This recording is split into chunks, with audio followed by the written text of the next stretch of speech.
So guys, ito yung ano natin, ingredients for our puto maya. We have ginger, ayan. Tapos we have 2 cans of coconut milk, and then white sugar, and our glutinous rice or malagkit. Tapos hinaluan ko siya ng black rice, yung purple rice. Basta yun na siya guys. So ito na siya guys, and then yung mainit na yung kawali natin guys. So ilagay na natin yung coconut natin. We add coconut in the pan.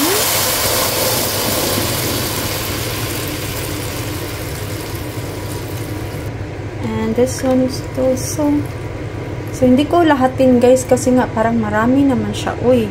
So yan na siya, 1.5. Kasi malaki yung can ko sa gata. Eh pangit kasi pag ano maraming gata, mag-ano siya, basa ba? So, ganyan siya. Halukayin natin. Until mag-sticky na siya, guys, na maluto na talaga yung gata natin. Hindi ko inubos yung 2 cans kasi nga marami na siya. Tapos, konti lang yung glutinous rice natin. So, pangit kasi pag maraming gata, basa siya. Wet, ano yung result. So, estimate lang natin yung gata natin, guys. So, yan. So, ito na siya, guys. Kumukulo na siya. So, we will wait. Mag-sticky na siya. Ayan. We cook this coconut milk. Nag-ano ako, guys. Magluto tayo ng hot chocolate. So, magluto ako ng hot chocolate, guys. So, we have tablia. Is from Philippines. It's a pure tablia. So, lagay ko dyan. My water, just only 3 mugs. To.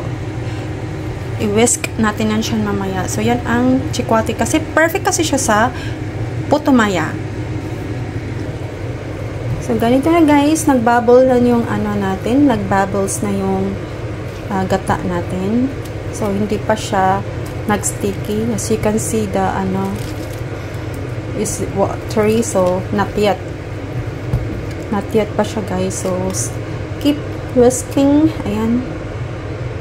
Whisk, whisk.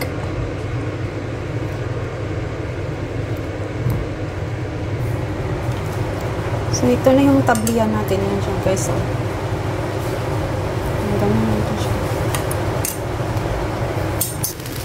Ito na guys, lumapot na siya konti. So, ilagay natin yung ginger natin. Ayan, yung ginger natin guys. Lagay natin yan. Tapos, haluin. I-low fire natin. Tapos, lagyan natin ng white sugar. So, lagyan natin ng white sugar guys. So, i-estimate lang natin yung tamis niya guys. Kasi, lagyan natin ng asin. Kasi, ang puto maya kasi guys is like matamis na maalat-alat. So, yan muna. Uy! Ang kalat ko na, goodness. Ito pala yung asin, guys. Nakalimutan ko kanina. I-video. Nakalimutan ko yung asin. So, i-estimate natin yung asin. Yan. Yung konting maalat-alat na manamis-namis. So, depende sa inyo, guys, kung gaano katamis at maalat-alat. Ayan. I-try natin later. Ayan, haluin na nga natin to. Ito yung puto maya, guys. So, the ingredients is coconut milk, sugar, salt, ginger, and glutinous rice. Yung malagkit na bigas. So, ito na yung tablia natin, guys. So, as you can see, wala na tayong na magilap na buo. So, durog-durog na siya. So, perfect ito sa ating puto maya later. So, yan. Multitasking tayo, guys. So, this is our puto maya latik later. So, ilagay natin ng rice later, guys. So, like, okay na yung lasa niya. Manamis-namis na maalat-alat. Okay na siya. Perfect. So, let's put our glutinous rice. So, yan na siya, guys. I-low fire muna natin siya. Uy! Wait lang. So, So, ito na siya, guys. Para di siyang nagluto ka ng biko, pero white sauce yung ano natin, peg natin ngayon. So, this is puto maya. Iba yung biko, guys, ha? Kasi yung biko is brown sugar yung gamit natin. Ito is white sugar, salt, and ginger. Ayan. Mas gusto ko maraming ginger. Ayan. Ayan siya, guys. Ito na, halo-haloin natin, guys. You mix butter, well. So, guys, na-mix na natin. So, let's try our puto maya. Let's set for a while of couple of minutes. Ganito siyang itsura, guys. Laksimi. So, guys, ito na siya. Let's try. Oh, it's so hot.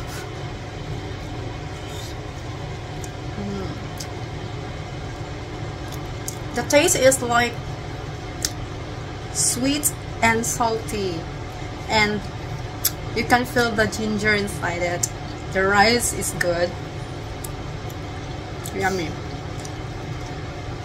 and then perfect siya sa chikwati litter. Our chikwati there is a perfect match of chikwati. The weather in Hong Kong now is raining, so time check is what time is it now? It's 3:15 in the afternoon. It's Saturday. Perfect. Ang sarap niyan, guys.